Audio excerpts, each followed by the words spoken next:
And after that last stint in the hospital, Jen had to resume treatment. And this would be more of an aggressive treatment, which I don't remember all the details about it because shit was just happening so fast. It's like no really time to like process. It's just like plan, start plan, and just accommodate. But it was so aggressive she wouldn't be able to work, which anyone, if you're learning about Jennifer, she's always on the go, always have to do something. So that was not the best for her.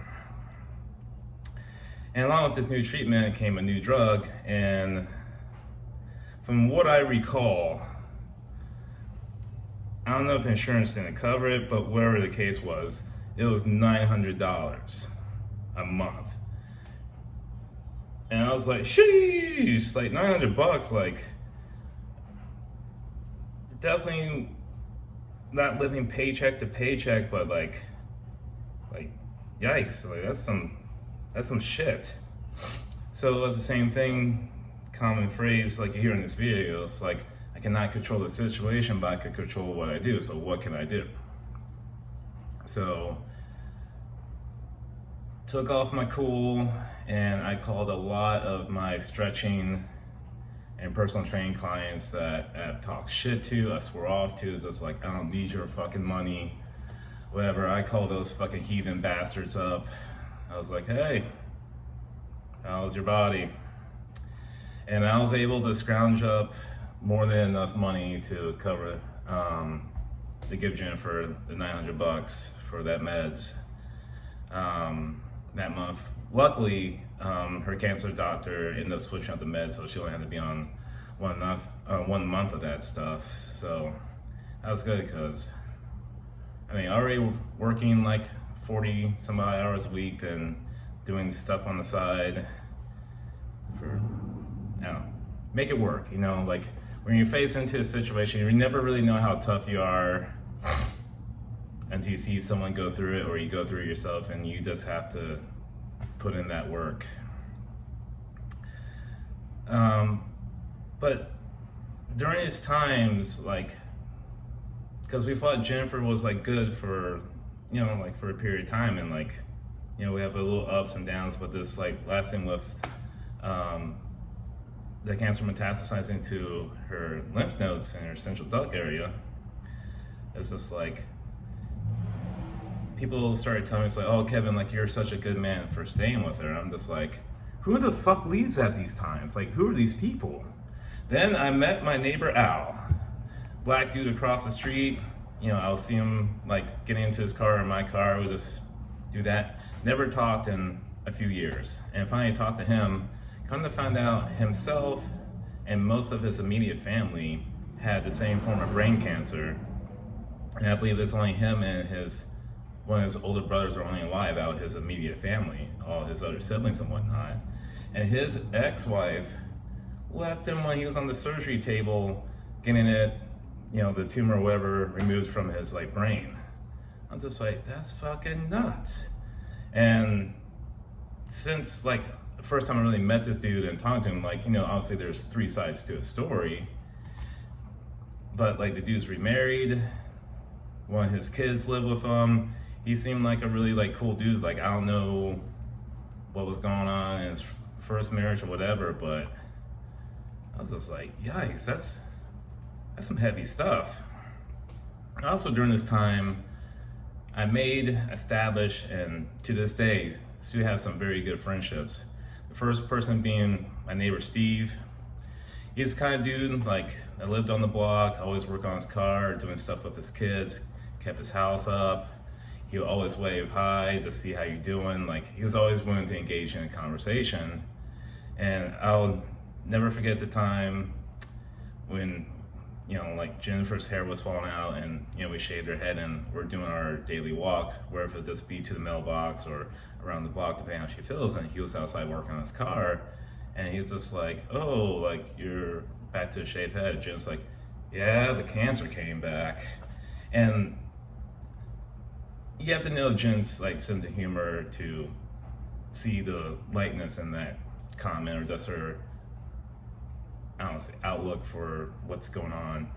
But that really struck him, and he later told me that his wife had some health issues, and his sister and his mom also dealt with cancer too. So like her whole like experience like kind of hit home with him. And like over the course of months, like we'll have driveway beers, and just he would bring over me and Vita food, like not like leftover food, but we're talking like steak and lobster, like with dessert. Like this dude could cook his ass off. And he was a great guy. Like Stu is a great guy. Stu made me in contact with him. We talked maybe a couple times a month, but just like I never, thought like seeing this dude driving past his house or skateboarding past his house, walking past his house, like we'll establish a friendship. And he, for a couple times, like when shit was going down, whether if Jen's mom was there, other family there, or friends are there, like that dude was a rock for me, like a rock. Like, Steve, you're my dude. And my buddy Jason, started out working out at the same CrossFit gym. Then when I started my stretching business, he was one of my clients, and eventually, watching UFC fights together and drinking beers. And him, Steve, well, were quite a few people who are always like, hey, if you need anything, don't hesitate, reach out. But for knowing these dudes for a short period of time, and for them to say like, if you need anything, hit me up, or blah, just do it, just reach out, and fucking hold up to that. There's some people in Vegas known for years that said that, like, it was like, it's just the thing to say, like, hey, if you just need anything, anytime they just hit me up. Some of those fuckers I haven't heard from over a year. Even when I did need them and I reached out to them, nothing. Two of them have yet to return text messages or calls from me. So, I mean, just shout out to you boys. I wish I could say more, but I don't know, just like forever and dead. Just like, I would do anything for you two, for sure. Let's move on to, actually I got two funny Jen stories of the video. So when I was working with some clients I told to go pound sand, eat dirt, whatever, a lot of them paid me in cash. So like I had a wad of cash like in my wallet, and before I would go through like Wells Fargo to like deposit, I just have it like sitting on the kitchen counter. And like Jen was napping or whatever, so like I was like, I'm just gonna run to the bank while she's napping. Then she calls me to pick her up. So I'm just keeping on like the normal conversation, like I asked her how her nap was and how the day was, because I was out the house for most of it. She was like, great, like, I found a couple $100. I'm like, sweet, that's awesome. I go to the ATM to deposit the cash while I'm on the phone with her. I'm like, Jen, did you find that couple of $100 on the kitchen counter? She's like, yeah, I did. I miss those days. And to the final funny Jen story of the video.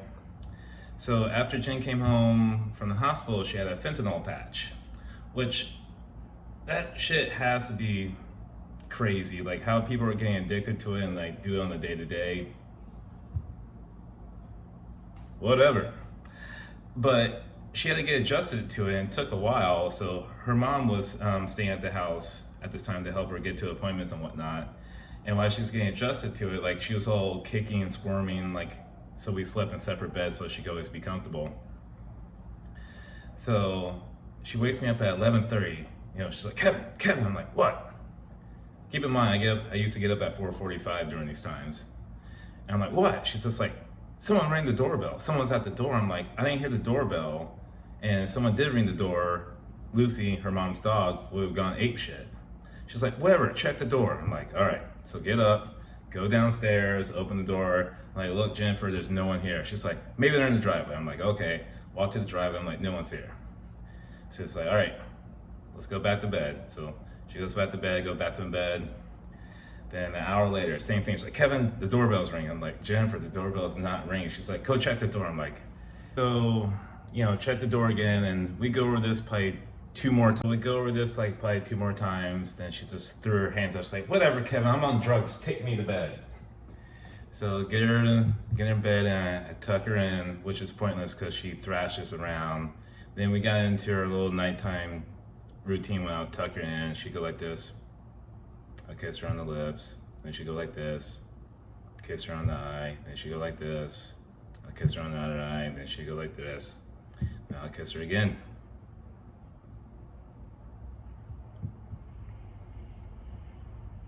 And that was our nighttime routine. Also, we did it in the daytime or anytime she really wanted to take a nap. I was always kissing her eyes and her mouth, so it's just a thing.